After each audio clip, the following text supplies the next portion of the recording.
Welcome to the American Citizens Abroad podcast. I'm Michelle, and today I'm chatting with Phillip and Jeff of Philly and Co.'s restaurant located in the Czech Republic. Welcome. Thanks for chatting with us today. Thank you for having us on. We really appreciate being here. Let's start at the beginning. Could you tell us how you met and how you ended up in Prague? Well, how we met was on our freshman basketball team. We were 14 years old at our high school, Loyola Academy, and we met playing basketball. So we've been basically best friends since then. And how we ended in Prague, I can let Jeff share that one.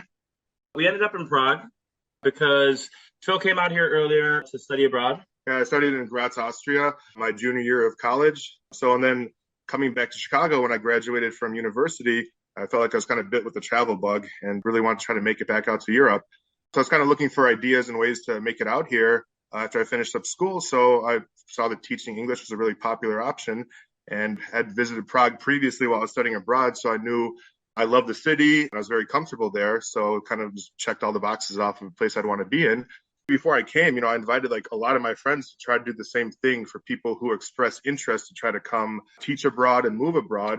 Jeff here is basically the only one that took me up on the offer, so I can let him share his perspective on it. So it's just for me, it was just something new, something outside of the box for me. I never left the States before, and it was something new for me to experience. I came out here for the first time, a little nervous, but was extremely happy with how everything turned out. Came here expecting to be here for about 1 year, and now it's been 7 years. Where did the idea to open a restaurant featuring cheesesteak sandwiches, deep dish pizzas, and chicken wings come from? That originally actually came from one of my students. As I mentioned, when me and Jeff first came here, we were English teachers. So basically for the first 3 years, we taught English, and we still do a bit on the side here as well. One of my favorite students, actually, we had a lesson together, and I believe it was our first or second lesson only. And we were talking about the rise of American restaurants and American street food here in Prague, seeing burger places pop up, wings places pop up, and so on. So he asked me, he's like, do you know of any type of really popular American food or street food that doesn't really exist here yet? Because again, there's a lot of burger places, wings places, and so on. Kind of thought about it during our lesson together. And I was like, I haven't really seen a cheesesteak place here. And I know the origin of cheesesteaks is from Philadelphia, but being from Chicago, we still have a lot of good cheesesteak places there as well. That kind of gave me the idea to say, hey, maybe we should try to think of a good cheesesteak recipe and see if we can kind of build on it and attempt to perfect one so we can try to start something here. That was essentially the main idea for it. And then after that, me and Jeff worked a lot doing our test kitchens together, trying to develop our cheesesteak recipe and build on it and so on. So after perfecting the cheesesteaks, of course. Well, attempting to. It's an ongoing project. We're always trying to improve. But yeah. Of course. After attempting to perfect the cheesesteaks, we moved on to deep dish. That was something that we know was a big staple back home in Chicago and that we couldn't find out here. So it took many attempts to do that. We're still trying to perfect it to get it to be to the standard that we want. But I mean, many of the Chicagoans who have been out here, we've gotten their seal of approval. So it's been good for us. And as far as we know, in the entire country of the Czech Republic and possibly the region of Central Europe, we don't know of any other deep dish places. So, and we know cheesesteaks are definitely a staple of Philadelphia. So we felt like it would be appropriate to bring a staple of Chicago here. And especially since it doesn't seem like any other place has that in the entire country. It's definitely one of our newer items. We only started that one about 2 years ago, and we've been doing cheesesteaks for about 5 years. So again, it's still a work in progress. People seem to have given us good feedback on it, so that encourages us to kind of keep going. And like we said with the cheesesteaks, always working on improving our recipes, improving the overall quality of the product, basically. How did you guys come up with the name of the restaurant, and what's the story behind it? The way we came up with the name was that it's a play on words of our names. Many people think that it just means Philly and Company, but really it comes from our high school names. So in high school, they used to call them Philly. In high school, my name was sent from my first name and my last name, J. Co. So we figured we'd put that together, and it just seemingly fit. And I read that when you were looking for a location, you opted to not open in the tourist district. Can you explain how that came about, and how have you benefited being where you are located? So the thing is, with a tourist district, price is definitely a factor. So if you're kind of in the center, your costs and rent will be much higher. But in addition to that, we want to go in a nice location, which we do very much enjoy our location, a little bit further from the center, because there is where it seems like the people who are just living in the neighborhood and the expat community lives, as opposed to the center where it's people coming in and out. So the whole idea is to kind of have a restaurant where we build a community of people who are actually living here. So, of course, having people come back and come a couple days a week and come as often as they like is a nice thing. For us, it was the idea of starting, I guess, like a sense of community at the restaurant for people you'll always have coming back. as opposed to the center, which is awesome as well because you get a lot of foot traffic and a lot of tourists, but a lot of them will be coming and going and leaving in a week or so. That was a big factor. And I'll just to chime in, it was just about the outdoor seating that we have, and we're in a small little square. So there, the foot traffic is amazing for us. We get to meet many of the locals who come by and visit the restaurant. So for us, it was just a spot that really fit us as well. It wasn't too big, it wasn't too small, but was perfect to start our restaurant. That was definitely a big factor for us moving in because this is definitely our first restaurant. We kind of jumped into this industry from teaching at close to age 30. So we're kind of behind in that respect. But with this restaurant, the capacity inside is about 35, 40 people. And we have the outside seating, and we raises by another 60 or so. The size of the restaurant, the kitchen was something we felt like we could comfortably handle based off our experience of being a food stand previously. So it wasn't too small like a little takeaway place, but it wasn't too big like a giant restaurant that'd be really intimidating for us at first and something, frankly, we would not be comfortable with as our first location. Combination of all those factors, I would say. And which one of you developed the recipes and menu, or do you do it together?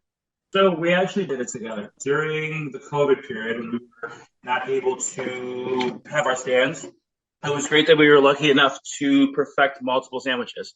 So it took about a year to find the perfect ingredients or the right ingredients. And we just had a bunch of test kitchens. After doing test kitchens, finding the right recipes, finding the right cheese was one huge thing for us. After we had that time to perfect those other sandwiches, we were able to move forward with a proper menu. How was it during the early days of the restaurant when you first opened? Well, the early days were great. So we opened in August of 2020, and that was after the first COVID lockdown they did here, which is between the months of March and May. After that, we thought that COVID was basically over and the lockdowns were done. So we decided to open then. And it was a great summer because everybody was excited to get out and just have fun after being locked up for 2+ months. The first 2 months were great. Then, unfortunately, they redid a lockdown then for about 9 more months. So during that time, it was a bit difficult for us. We basically had to survive off doing takeaway and delivery services.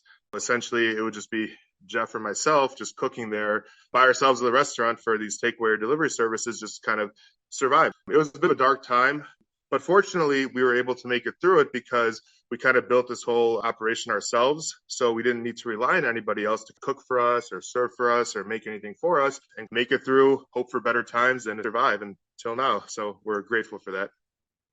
And what do the locals think of your menu? What's the most popular item? When we started, our menu was only cheesesteaks. So, the original beef cheesesteak was the most popular one. It's a classic one. It's most traditional Philadelphia style. We home make our cheese whiz because it's really difficult to get out here. To start with, that was kind of our most popular item. But since then, our wings have gotten pretty popular as well. We do a Wing Wednesday deal, 10 crowns per wing. So that seems to attract a lot of people. So our buffalo wings seem to be the most popular item for that as well. Again, almost all of our sauces are homemade, from our buffalo sauce to our barbecue sauce for the wings. Ranch is really difficult and rare to find out here, so we home make that ourselves as well. So it's kind of nice to introduce people, especially Czech people, to these types of new sauces that really don't exist here so much. And overall, the locals seem to like our menu. It's something new for a lot of them. So we do get a lot of people who are just curious as to what this is. What is a cheesesteak? What is buffalo sauce for the wings and so on?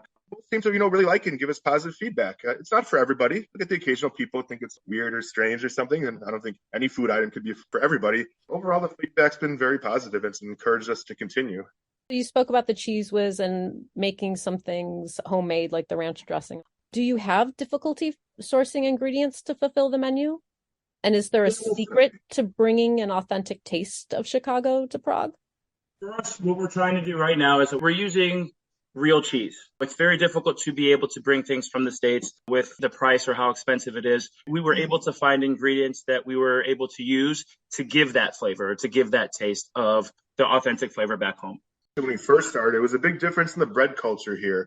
Baguettes are popular here, but they're usually much smaller, not built for something like a massive cheesesteak where you're packing in a lot of meats, a lot of cheese, and a lot of sauces in there. When we first started our food stand, there was a bit of a struggle to find a proper baguette that was soft enough to hold all the ingredients and large enough to fit everything in that we wanted to. So really, we only found like 2 or 3 bakeries here that found baguettes that were suitable for us. They call them a Bavorska baguette, the Bavarian baguette. So it's like a type of pretzel bun we use.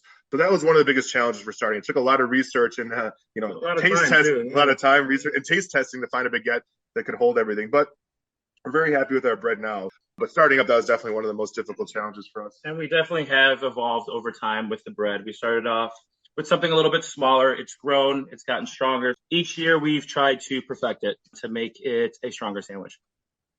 And what's the best part of living in Prague? Is there anything you miss from Chicago? It's a great beer culture here. So. Yes, indeed. So we love that.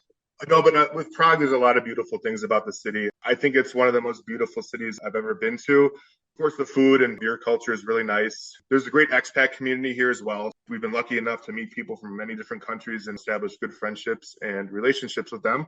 And location of Prague is amazing as well. It's really located in the heart of Central Europe. You could take a bus or train 4 or 6 hours and be in so many other cool places. And that's a big thing for me, the traveling aspect of it, from not leaving the States and coming out here, being able to experience multiple countries, but always being happy to come back to Prague. It always felt like coming back home. I felt like I was very comfortable here, and it's been a very positive experience for me while I've been living here. As American expats, did you have any challenges in getting your business set up? Yeah, there were definitely challenges. It was our first business, and we never had a previous business in the States. Yeah. So it was our first business period, and it's a new country to us. And to be realistic, we don't speak the language that well. Yes. A lot of the bureaucracy was, a bit challenging. I suppose that could be the same for any business in any country. Just getting certain permits for like our outside seating, for example, contracts for all the different things that go into running a restaurant, like waste disposal, garbage pickups, and things like this. We were fortunate enough to have someone with us who had previous businesses here who did a great job of mentoring us and helping us out. Just gave us the guidelines and the blueprints of where to go, how to move forward in terms of getting the business started, and just how to proceed in progressing and getting better at it. Having that may have saved us a lot of time, months, if not years, of just knowing how to navigate everything that goes into starting a business here. So it was a big help. And, having multiple people and friends of ours who have businesses kind of show us the ropes and show us what we need to be doing saved us a lot of time of having to figure it out on our own. We're very appreciative and grateful for the people that have helped us out from the beginnings when we were just a food stand. That was one big thing. It's like the gastro community here was very hospitable in terms of when we were starting. They were very helpful. They showed us ways of getting into different festivals, how to get our name out there. And that's one thing we are really appreciative of, are those other companies or other restaurants who were able to give us insight on starting the business. It's a really nice community of the gastro hospitality and restaurant community, because there's a lot of other American-owned restaurants. There's overlap between our menus and so on, but there's no rivalry. There's no animosity or anything like that. Everyone's friends. Everyone's very helpful. So it's a really nice community here. We have met a lot of friends who have other businesses and restaurants and so on, and we're very grateful for the strong relationships we have with them, and no type of rivalry or anything like this. Absolutely. What advice would you have for those thinking of moving to Prague? Do it. Yeah, let's do it. You know what? One thing I can say for me, take the risk. It was nerve-wracking for me when I first got here, but it was one of the best decisions that I've made in my life. And it has changed my life in terms of being here for so long. Don't be afraid. Take a chance. If you come here and you don't like it, or it's not the experience that you expected, home is always there. You can always go back. It doesn't have to be a permanent decision. It's always worth trying something new, in my opinion. And if you move here for 1 month, 3 months, 6 months, and it's not for you, you don't like it, it's always possible to go back to where you were living. The idea of having missed out on all the new places I've seen, new places I've been, people networking, friendships we made, relationships, and so on. I wouldn't change that for the world. It's not for everyone to, live abroad and live an expat life. There's only one way to find out. Try it. Always go back. And what's 2024 looking like for Philly & Co's? For 2024, what we're trying to do is push our deep dish. It's something that's getting more and more popular, and we want to get it more and more consistent. During this time, we want to make sure we're able to get it out as much as we can, as well as our capacity. They just built a new beautiful square in Tachovské, and the construction just finished. We're about to expand our capacity to about 80 plus. We're hoping to have a nice beer garden outside to get more people to see the restaurant and to experience the food. Any final thoughts you'd like to share? If you're visiting Prague and want to try some good cheesesteaks and wings, come to Philly & Co's. Follow us on Instagram at Philly & Co's, as well as Facebook. We make daily posts about weekly specials, different events that we're going to have. And so we're still trying to roll out some new items too. We want people to stay tuned, see what's coming next. For our Wing Wednesday, we try to do a new flavor every week. And for us, it's really fun to kind of test kitchen, experiment with these new types of things. Yeah, with their social media, we try to keep people updated, special events, Halloween parties, Thanksgiving get-togethers, and so on. As well as deep dish. Deep dish is one thing that we want people to know and to try and to experience that taste of Chicago. Just get in contact with us, find us on Instagram or our social medias, and let us know when you want to come through and have some delicious Chicago deep dish. Thanks for chatting with us today. Thank you very much for having us. We really appreciate it. Very much so. The American Citizens Abroad podcast is a monthly podcast that is published the second Tuesday of each month. It is edited and produced by me, Michelle, and is a product of American Citizens Abroad. You can find us on Twitter at ACA_podcast, on Facebook at American Citizens Abroad Podcast, or you can email us at podcast@americansabroad.org. Remember, give us a good rating on Apple Podcasts so other Americans living abroad can find us.